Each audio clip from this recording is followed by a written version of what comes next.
and we will not pass on your name or address to anyone. This informative booklet is yours absolutely free. No cost, no obligation. If you call this toll-free number, 1-800-718-4800. That number once again is 1-800-718-4800. Call now. Or send your request to Tomorrow's World, P.O. Box 3800, Charlotte, North Carolina, 28227.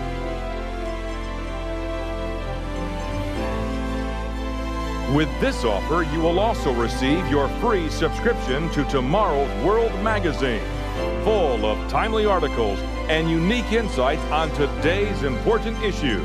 Tomorrow's World magazine keeps you up to date with world trends, Bible prophecy, and the very meaning of life itself.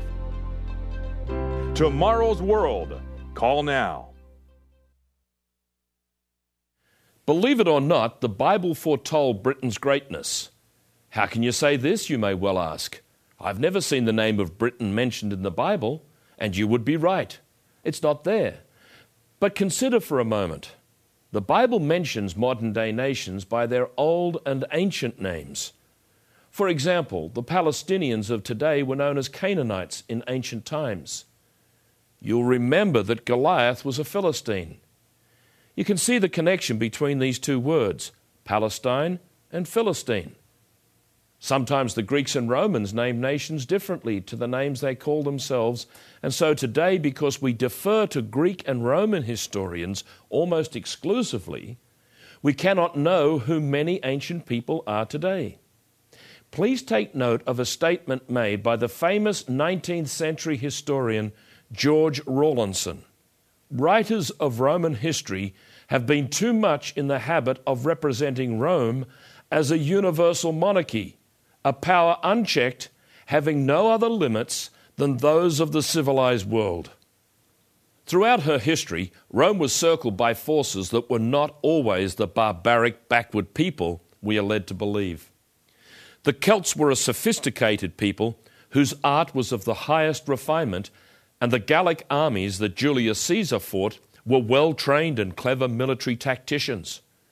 In his history of these wars, called the Gallic Wars, the Roman general spoke at times of his enemies with respect and admiration. Some of these enemies of Rome could well have been the tribes of Israel on their way into northwestern Europe. It is only because God prophesied in Daniel chapter 2 that the Babylonian religion, culture, government, and legal system would dominate the world right up until Jesus Christ's return, that Rome prevailed over her enemies. Rome was the fourth of the Babylonian powers and is now resurrecting herself into its last and final monstrous empire. We are now witnessing the revival of the Holy Roman Empire in Europe. Your life is already being affected by this revived superpower and will be even more so in the years ahead. Now let us return to the times of Israel in the Holy Land and see what led to their demise. After King David's grandson, Absalom, unwisely offended his subjects, 10 of the tribes of Israel separated themselves from his tribe of Judah. There then became 2 kingdoms, one of Israel and one of Judah. The Bible tells us that the kingdom of Israel became evil and corrupt earlier than that of Judah. As a result, they went into captivity more than 100 years before their sister. What happened to these 10 tribes? The 10 tribes are beyond Euphrates till now, and in immense multitude, not to be estimated by numbers.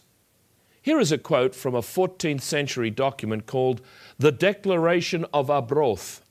We know, and from chronicles and books of the ancients, we find that among other famous nations, our own, the Scots, has been graced with widespread renown.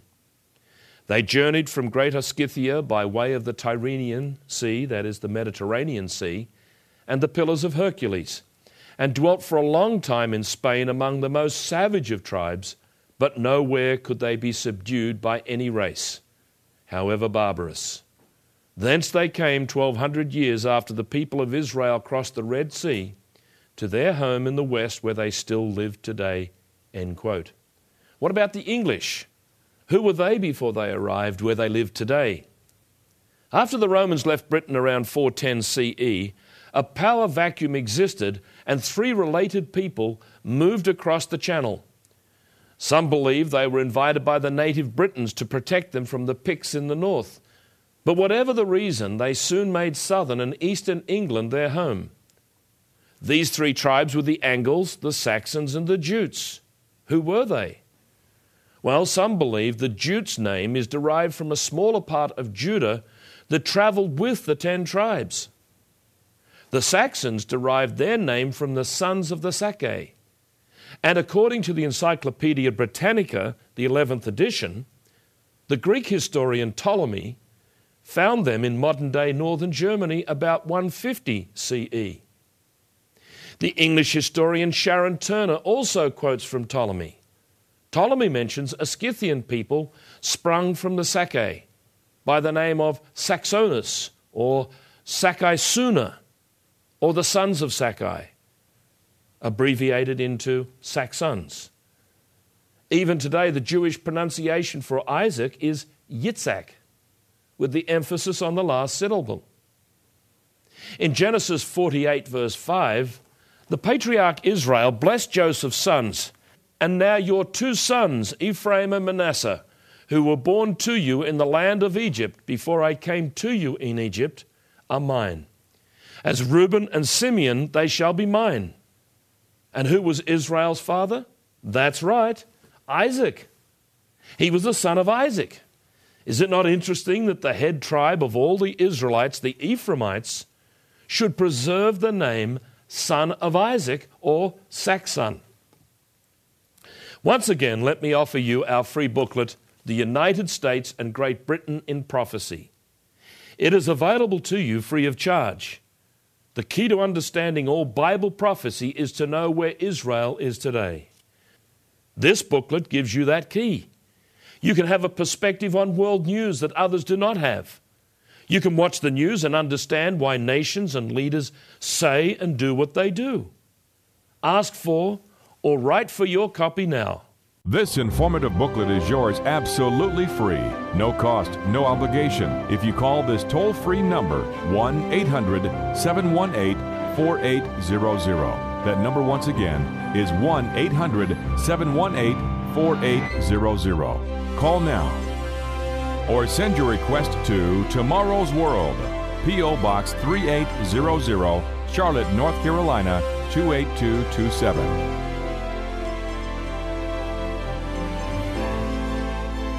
With this offer, you will also receive your free subscription to Tomorrow's World magazine, full of timely articles and unique insights on today's important issues. Tomorrow's World magazine keeps you up to date with world trends, Bible prophecy, and the very meaning of life itself. Tomorrow's World. Call now. So far in the program, we have shown you some very interesting historical and biblical information that is virtually unknown to the world, especially the world of historians and theologians. So what else can we know about the lost 10 tribes, which we have set out to reveal? Well, they're actually the nations of the United States and Great Britain, the Anglo-Celtic people of Canada, New Zealand, Australia, and South Africa, as well as other northwestern European nations. In Genesis chapter 49, verse 1, we read here that Jacob tells his 12 sons what would become of their descendants in the last days. Throughout the Bible, the last days refers to the time immediately preceding the return of Jesus Christ to establish his government on the earth. That is the time we are living in right now.